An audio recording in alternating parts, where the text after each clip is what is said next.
విజయవాడ భవానీపురంలో ఇల్లు కూల్చివేత బాధితులు ఎమ్మెల్యే సుజనా చౌదరి కార్యాలయం దగ్గర బైఠాయించి ఆందోళనకు దిగారు.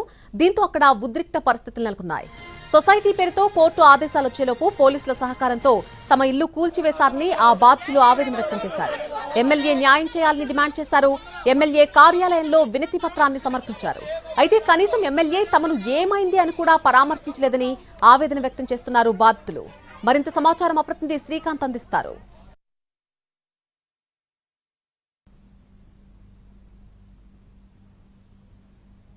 ఎమ్మెల్యే సుజనా చౌదరి కార్యాలయం ఎదుట భవానీపురం ఇళ్ల కూల్చివేత బాధితుల ఆందోళనకు దిగారు. చూడొచ్చు విజువల్స్ లో కూడా నిన్నటి నుంచి కూడా ఈ ఇళ్ల తొలగింపు వ్యవహారం అనే తీవ్ర ఉధృతతకి దారితీసిన నేపథ్యంలో పూర్తి స్థాయిలో కూడా నిన్నటి నుంచి సీఎం కార్యాలయానికి కూడా వెళ్లే ప్రయత్నం కూడా చేస్తున్న నేపథ్యంలో నిన్న కూడా చంద్రబాబుని కలిసే ప్రయత్నం కూడా చేశారు. అయితే ఇవాళ ఉదయం అటు పోలీసుల్ని అదేవిధంగా ఇక్కడ ఏదైతే ఉందో ఎమ్మెల్యే కార్యాలయం దగ్గర కూడా వచ్చిన పరిస్థితి.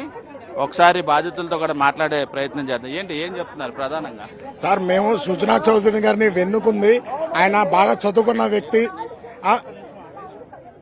సుజనా చౌదరి గారు బాగా చదువుకున్న వ్యక్తి. చాలా కేంద్ర ప్రభుత్వంలో మంత్రిగా చేశారు. ఆయన చాలా వెల్ ఎడ్యుకేటెడ్ అని చాలా బాగా మంచి అనుభవం ఉన్న వాళ్ళని చెప్పేసి మేము ఓటేసి సుజనా చౌదరి గారిని గెలిపించాం. మేమేమో ఇదే ఆఫీస్కి గతంలో 5-6 సార్లు వచ్చామండి. లెటర్ ఇచ్చాం, సార్ మాది ఇదే ఇబ్బంది అని. సుజనా చౌదరి గారు కూడా పిఏ గారికి ఇచ్చారు. అంతేగాని ఆ తర్వాత యాక్షన్ అంటూ ఏమీ లేదండి. ఏమి మాకు న్యాయం అంటూ జరగలేదు.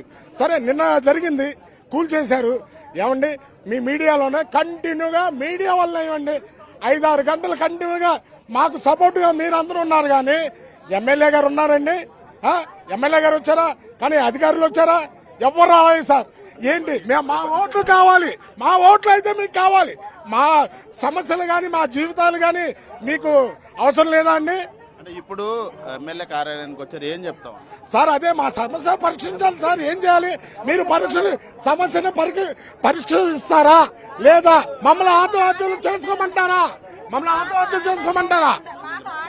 ఉండగా మా ఇల్లు కూల్చివేశారు సార్. మాకు December 31 వరకు ఆర్డర్ లెటర్. ఇప్పుడు మా ఇల్లు మాకు ఎవరు తిరిగిస్తారు? ఎమ్మెల్యే గారు ఇస్తారు. ఎమ్మెల్యే గారు వాళ్ళతో కట్టిస్తారు. సుప్రీంకోర్టు ఆర్డర్ ని ధిక్కరణ చేసి మరి మా ఇల్లుని కూల్చివేశారు సార్.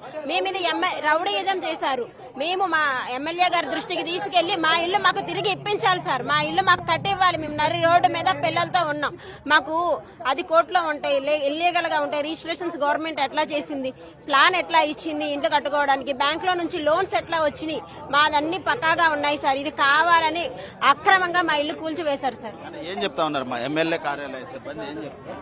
ఎమ్మెల్యే గారికి చెప్పేది ఒకటేనండి, ఇంత ఇల్లు కూల్చివేసినా కూడాను ఒక్కసారి కూడా చూడటానికి కూడా కనీసం పలకరించడానికి కూడాను మీకు కుదరట్లేదు అంటే రాబోయే రోజుల్లో మళ్లీ మిమ్మల్ని ఎన్నుకోవాలి అనే ఆలోచన మాకెందుకు వస్తుంది? ఇంత కష్టం జరుగుతున్నా కూడాను ఒక్కసారి కూడా బయటికి రావడానికి, అదే మీ ఇల్లు అయితే మీరు ఇలాగే ఉంటారా?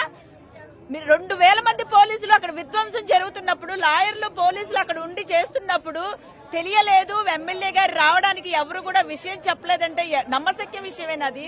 ఎమ్మెల్యే కార్యాలయానికి వచ్చారు, మీరు న్యాయం చేయమన్నారు, ఏం చెప్తున్నారు చెప్పండి? ఇప్పుడు కూడా ఎమ్మెల్యే గారికి మేము అర్జీ పెడదామనే వచ్చామండి. ఆయన యాక్షన్ తీసుకుంటే హ్యాపీయే. ఇంకా ఈ విధ్వంసం ఇంకెక్కడా జరగకూడదని కోరుకుంటున్నాము. అది జరగని పక్షంలో మీ సీఎం లెవెల్కి కూడా వెళ్తామండి. ఇలాంటి కష్టం ఇంకెవరికి కూడా పడకూడదు. తర్వాత వచ్చే వారసులకి మా భూముల్ని ఇచ్చే మేము చచ్చిపోతాం ఖచ్చితంగా. మొత్తం చూడొచ్చు, ఎవరైతే బాధితులు ఉన్నారో వాళ్ళందరూ కూడా పూర్తి స్థాయిలో ఎమ్మెల్యే న్యాయం చేసే వరకు కూడా ఆందోళన ఇక్కడే కొనసాగిస్తాం. ఇల్లు కూల్చివేత జరిగితే కనీసం ఎమ్మెల్యే దాని గురించి ప్రశ్నించడానికి, మమ్మల్ని అడగటానికి కూడా రాలేదు. ఎమ్మెల్యే కూడా వినతి పత్రం ఇవ్వటానికి కూడా వచ్చాము. పూర్తి స్థాయిలో స్థానిక ఎమ్మెల్యే ఈ అంశానికి సంబంధించి